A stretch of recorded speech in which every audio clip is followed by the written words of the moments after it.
Hello everyone, I hope आप सभी लोग बहुत अच्छे होंगे। उतनी बेहतर तरीके से आप सभी लोगों की पढ़ाई चल रही होगी।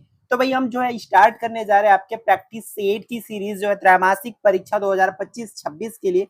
तो इस वीडियो में प्यारे बच्चों पर देखने के वाले है कक्षा 10वीं विज्ञान के लिए एक प्रैक्टिस पेपर या बोल सकते सैंपल पेपर बच्चों, जिसके अकॉर्डिंग जो है आपका पेपर सेट होना है। तो इसमें देखो किस टाइप से क्वेश्चन हमारा, अगर 50 मार्क्स की क्वेश्चन आती है त्रैमासिक पेपर में तो वो कैसा सेट होगा वो चीजें आपको बता देता हूँ। तो कंप्लीट आप लोगों को आपने प्रीवियस वीडियो में ब्लूप्रिंट तो देख रखे होंगे कि किस चैप्टर से हमें कितने नंबर की तैयारी करना है, तो वो जरूर उसके हिसाब से करना, क्योंकि जो पेपर सेट होगा उसी के आधार पर ही होगा। तो देखो बच्चों, यहाँ पर प्रश्न पहला क्या बोला जा रहा है, खंड अ जो है सही विकल्प चुन करके लिखिए। तो आपका भी यही आएगा। मैं इस पर जो है चैप्टर नंबर 6 तक की क्वेश्चन रखा हूँ, आपके बोर्ड के अकॉर्डिंग चैप्टर नंबर 8 तक की क्वेश्चन जो है आना है।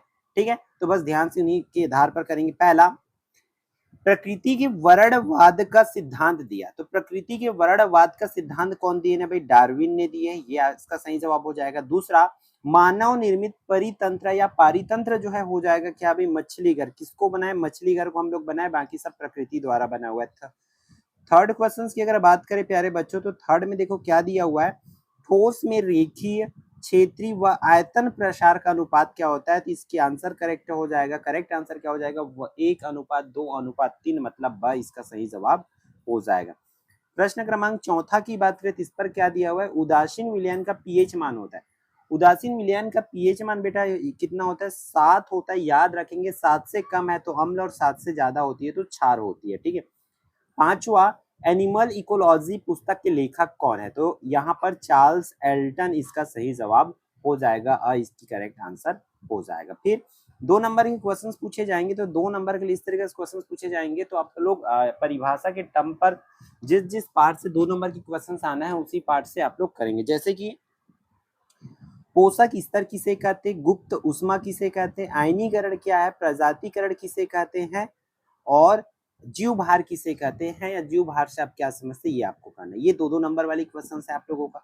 ठीक है। तो पोषक स्तर वाला पार्ट 5 से, गुप्त उष्मा पार्ट 3 से, आयनीकरण पार्ट 2 से, प्रजातिकरण पार्ट 1 से, जैव भार ये पार्ट 5 से है। ठीक है। तो जिस जिस पार्ट से बताया उसी पार्ट से आप लोगों को और भी करना है, क्योंकि मैं एक प्रैक्टिस पेपर में ऑल क्वेश्चंस को नहीं रख सकता हूँ बच्चों, इतना ध्यान में रखना।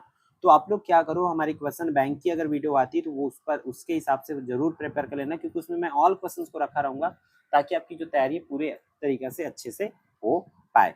ठीक है। हम कोशिश ये करेंगे निचोड़ की निचोड़ जो है हमारा इस साल जो है निचोड़ 26 स्टार्ट होने जा रहा होगा। तो निचोड़ 26 में बच्चों हम लोग क्वेश्चन बैंक होती वो हमारा, तो उसको बहुत जल्द लाऊंगा ताकि आप लोगों की तैयारी करने में आसानी हो। ठीक है। हाँ, 2 से 6 हो गया आपका। फिर आगे बढ़ते हम लोग कहाँ पर भाई, 7 से 10 बच्चों, ये कितने नंबर वाली, 3 नंबर वाला। तो देखो क्या बोला जा रहा है, 30 डिग्री सेल्सियस को फ़ारेनहाइट में बदलना है, या -30 डिग्री सेल्सियस भी ये हो सकता है। अम्ल वर्षा किसे कहते हैं, इसके 2 हानिकारक प्रभाव आपको लिखना है। फिर समवृद्धि लक्षण या समजात लक्षण या अवशेषी लक्षण, इसमें से क्वेश्चंस आपको पूछे जा सकते हैं। तो जो जो चीजें बोल रहा हूँ पूरी चीजों को करेंगे। ये एक सैंपल पेपर आप लोगों के लिए, प्रैक्टिस के लिए, आपको खुद को आंकने के लिए कि आपकी तैयारी कितनी हुई और पेपर किस तरीके से आएगा ये जानने के लिए। ठीक है। क्या आप बता सकते हैं कि ठोस पदार्थों में उष्मा का संचरण संवहन से क्यों नहीं हो सकता, ये आपको करना है। फिर 4 मार्क्स के क्वेश्चन इस तरीके से पूछे जाएंगे। देखो एक तत्व का बेटा परमाणु क्रमांक 12 दिया हो, इस तरीके से आपका परमाणु क्रमांक कुछ भी दिया जा सकता है और ऐसे ही क्वेश्चन पूछे जाए। इस तत्व का नाम बताना है, आधुनिक आवर्त सारणी में इस तत्व की समूह संख्या लिखना है, आवर्त संख्या लिखना है, इलेक्ट्रॉनिक विन्यास लिखना है, ऐसे ही क्वेश्चन आएंगे। ठीक है। फिर 12 में क्या बोला जा रहा है कि प्राकृतिक चयन और कृत्रिम चयन में 4 अंतर जो है आपको लिखना है। ठीक है।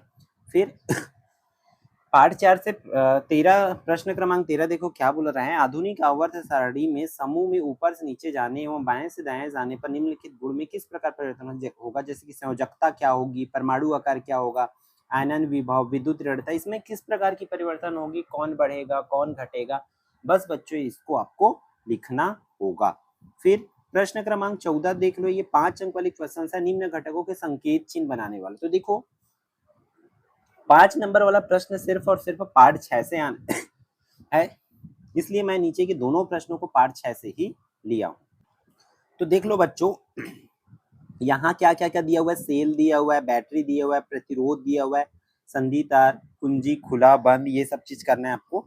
फिर इसके अथवा में देखो फ्यूज का संकेत चिन्ह बनाना है, अमीटर, वोल्ट मीटर, बल्ब, प्रतिवर्ती प्रतिरोध, प्रतिरोध का, इन सब चीज का आपको इस तरीके से ऑल क्वेश्चंस का कर लेना है, ठीक है, जो कि 5 नंबर में पूछे जा सकते हैं ऐसे।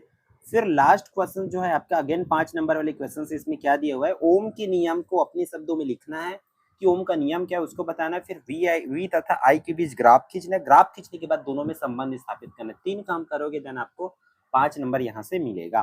फिर इसके अथवा में समांतर क्रम और श्रेणी क्रम दोनों वाली टॉपिक आप प्रिपेयर करेंगे। इसमें मैं रखा हूँ समांतर क्रम में जुड़े चालकों से आप क्या समझते हैं, इस क्रम में जुड़े चालक से कुल प्रतिरोध की गणना आपको करना है। क्लियर है क्या बच्चों, यहाँ तक आया क्या आप लोगों को समझ, ठीक है। तो भाई बहुत ध्यान से आप लोगों को करना है, जितना भी आप लोगों को प्रैक्टिस पेपर मिलेगा सबकी प्रिपेयर ईमानदारी के साथ करना है। आपको याद रखना, ईमानदारी दिखाना पड़ेगा। और भाई ये बोर्ड क्लास है, जितनी भी क्वेश्चंस आपको मिलता है हर एक क्वेश्चंस के प्रिपेयर करेंगे, बस शर्त आपको ब्लूप्रिंट वगैरह का बहुत अच्छे से ध्यान रखना होगा। क्लियर है बच्चों, तीसरी वीडियो में इतना ही, फिर हम मिलते हैं आने वाली इंपॉर्टेंट वीडियो में। जय जोहार, जय छत्तीसगढ़।